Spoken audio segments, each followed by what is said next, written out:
On y va. On y va. Oui. On suit, Là sous la pluie, on est content. On va d'abord les faire.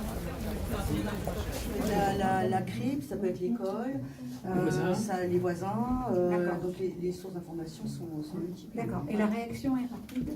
Ah oui, dès À partir du moment où il y a l'information, voilà. au bout de combien de temps l'enfant, entre le moment où il y a l'information et le moment où l'enfant se retrouve ici, il y a combien de... Alors on a... Merci beaucoup de votre présence. Écoutez, c'était important qu'on soit là aujourd'hui. Dans notre pays, il y a un vrai sujet autour de la question de la parole de l'enfant.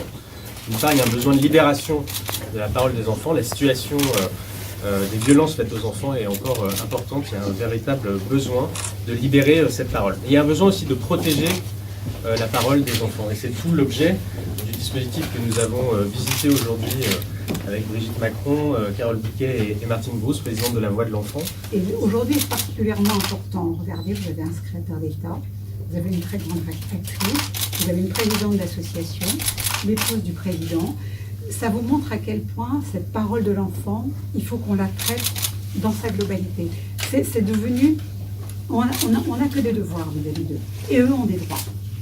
On va fêter les 30 ans de la Convention internationale des droits de l'enfant. Et tous les jours, il faut le rappeler. Et je trouve qu'on va dans le bon sens. Le harcèlement, ça procède aussi de la même chose.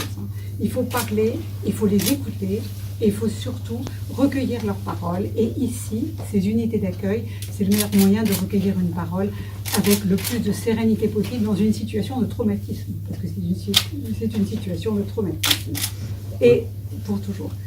Et je suis extrêmement très heureuse de partager ce combat avec Carole et qu'elle me permette d'être assez des unités comme ça veut dire que vraiment vous avez des gendarmes, des policiers, des magistrats, des médecins autour, des assistantes sociales.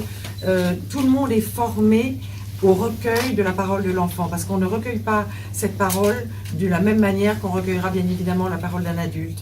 Donc il faut faire très attention, il faut essayer de ne la recueillir qu'une seule fois pour qu'elle ne soit pas polluée, abîmée, pour que le magistrat puisse travailler. Et pour ça, ça demande une très grande formation. Ceux qui travaillent ici, par exemple, depuis 12 ans, ont fait d'immenses progrès et servent d'exemple à d'autres unités qu'on doit ouvrir. Pour l'instant, il y en a une 60aine en France. Il nous en manque, c'est pour ça que Madame Macron est là, il nous en manque 60 à peu près, pour vraiment faire un progrès, pour que toutes les juridictions, plus ou moins, aient voilà, dans leurs mains cet outil qui change évidemment la vie d'un enfant.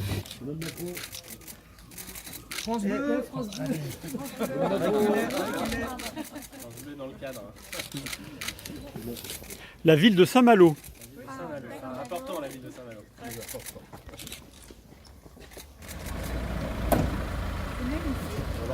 Vous connaissez Saint-Malo, mais pas l'hôtel de ville. Oui, bonjour, voilà. Enchantée, voilà.